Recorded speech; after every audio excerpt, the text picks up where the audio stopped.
Hello guys, hello, this is Libra. Welcome dito sa aking channel, Kapalaran 888. Welcome. Alamin natin kung anong messages, vibration, gabay, energy para sa inyong lahat. Welcome dito sa aking channel guys. I hope na makuha nyo yung energy, makuha nyo yung talagang message na kailangan nyong marinig. Okay, so this is for Libra. First two cards tayo, Cornucopia. This is blessings, this is prosperity, this is abundance.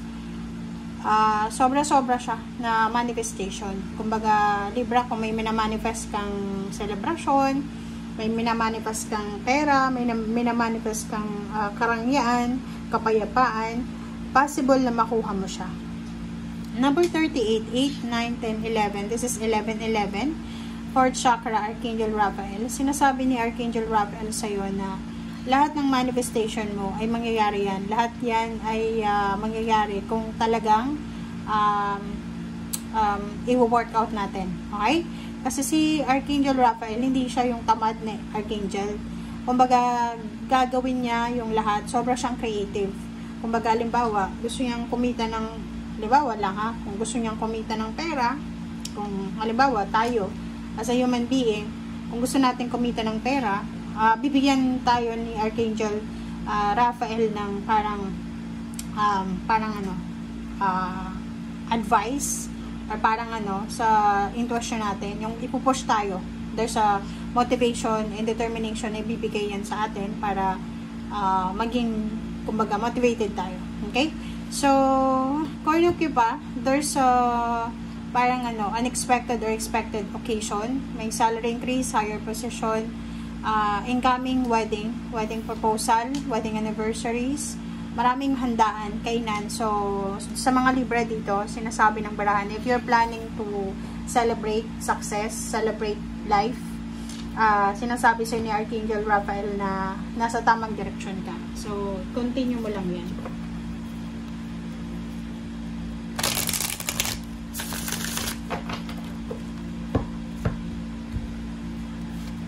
Alright, so, 9 of Wands, Ace of Pentacles, Page of Cups,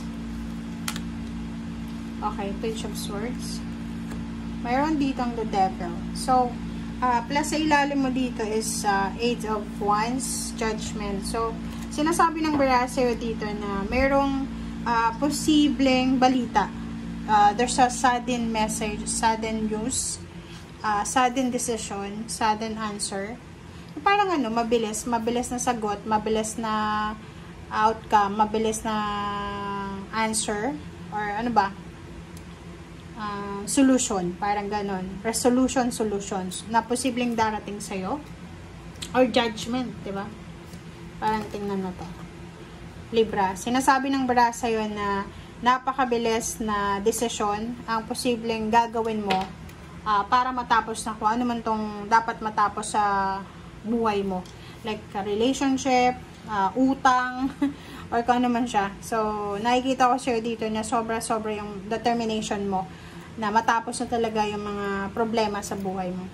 9 of Wands and Ace of Pentacles. Nakikita ko sa'yo dito na sobrang pagod ka na sa paghahanap ng pera. Like kung ikaw ang breadwinner, parent, anak, responsible na parents, responsible na anak, pagod na kayo sa pag-a-apply ng trabaho, paghahanap ng pera, pagbabalanse sa salapi, pagtatrabaho buwan-buwan, pagmamanage ng salapi, parang ganon. And sinasabi ng bara sa'yo dito na isang parang offer, maybe financial offer or financial help from someone na masama yung ugali niya or masama yung siyang tao. Yung parang kapit sa patalim ba. Halimbawa ikaw, pagod ka na sa pag-a-apply ng trabaho. Tapos, hindi ka makapasok-pasok kasi ang daming requirements. Medyo may edad ka na, or kulang ka pa sa edad, kulang ka sa experiences, or kano pa man. Wala kang backer. So, dito pwedeng may mag-offer sa'yo na, uy, alam mo, Libra, pwede kang pumasok sa akin, pero illegal yon. Or pwedeng yung ino-offer sa'yo ay, siya, yung parang slavery.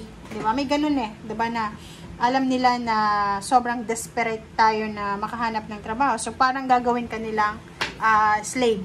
Okay? So, ang nakikita ko sir dito, parang papayag ka naman kasi sobrang desperate ka na doon sa mga Libra na sobrang pagod na sa pag-a-apply ng trabaho. Makaka-resonate yan.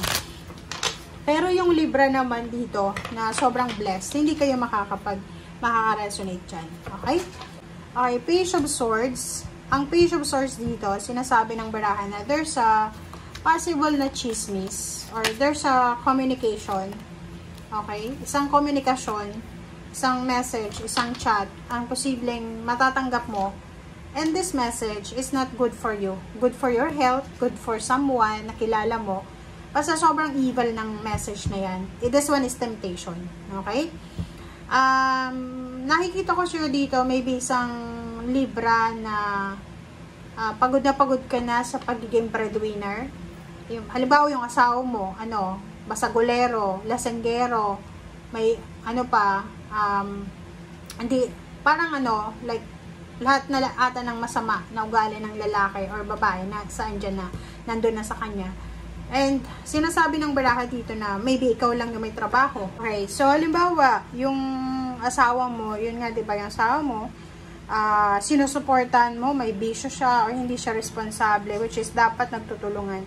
Ang nakikita ko sa inyo dito na possible na yun, meron sa inyo, okay, wait lang ha, pasensya na guys. Meron sa inyo guys na, yun, may mag-offer sa inyo ng tulong, and ang kapalit nun pwede relationship.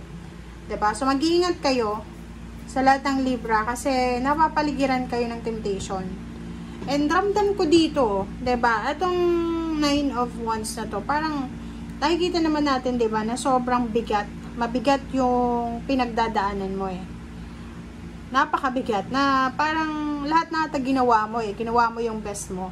May ganun eh na, halimbawa, na nakapag-asawa ka ng sobrang toxic, negative. Tapos yung mga anak nyo pa, ganun din, pinapag-aral, pero 'di ba? So, nakikita ko sir dito na kailangan mong mag-isip ng maayos.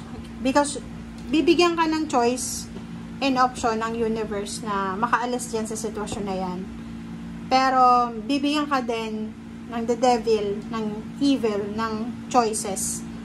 Kung gusto mong, kasi minsan, 'di ba, pag sobrang desperate na yung tao, wala nang ibang, lalo kung nagkaka-anxiety na and depression na, talagang madadala sa mga temptation. So, relationship, may mga possible dito na possibilities na may third party na magsimula sa linggong ito or sa mga susunod na buwan.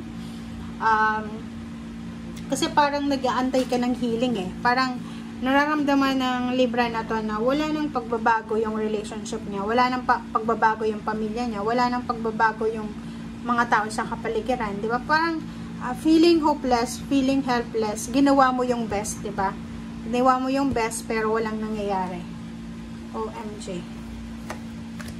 Alright, na-impress. Sinasabi sa'yo dyan ng impress na huwag kang maging negative, lalo na sa relationship. Kasi ang nakikita ko sa'yo dito, it's either ikaw, di ba? It's either ikaw yung agrabyado dito eh. Diba? Ikaw yung agrabyado dito eh. Ikaw yung parang list.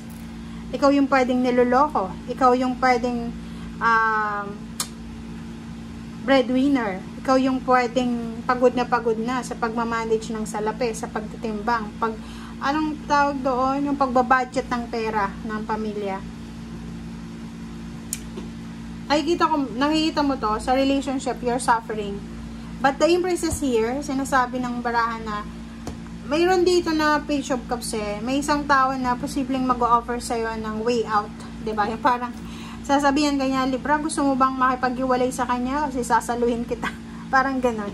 Or gusto mo ba ng pagbabago sa buhay mo? Layuan mo siya? Or iwalayan mo? Ganyan, ganito. So, maybe this is temptation. But this temptation is, maybe this is your freedom also. But hindi natin alam. Kasi kanya-kanya yun ang sitwasyon. Okay? Pero, nakikita ko sa'yo dito, sobrang bigat ng bagahe mo eh. Ang bigat ng pinapasan mong obligasyon. Nakikita ko sa'yo, palangiti ka, patawa-tawa, pangiti-ngiti, pero sa likod ng ngiti mo, sobrang bigat ng obligasyon. Nine of Swords, may basa nyo sa gabi, isip ng isip, kung ano. Meron din na Libra na tumataba sa inyo, kasi iniisip nyo na, yung, anong tawag doon? Stress eating ba tawag doon? Ang dami yung problema, marami kayong mga iniisip, so wala kayong ibang pwedeng gawin, kundi kumain, parang ganun, or matulog, ganyan. So, nakikita ko sa inyo dito na, kailangan nyo mag-relax. You need to relax, you need to take care of yourself. You need to take care of your body. You need to parang pray, reflect. And yun, sinasabi ng braso dito na kailangan natin Libra ng parang way out. Okay, hindi ko alam kung bakit ganun, pero ang dami-daming nakikita ko sa inyo dito na parang pwede ka naman na maghanap ng pwedeng pagkakaabalahan, but nakikita ko sobrang busy ka sa trabaho or kung ano man tong ginagawa mo. So, nandito si Archangel Raphael. So, invoke mo si Archangel Raphael sa linggong ito. Humingi ka ng tulong sa kanya. Sabihin mo na sana magkaroon ka ng pagkakataon para makapagpahinga, makapag-isip, makapag-reflect, medyo mawala yung mga stress mo sa buhay. Okay? Thank you guys. Bye!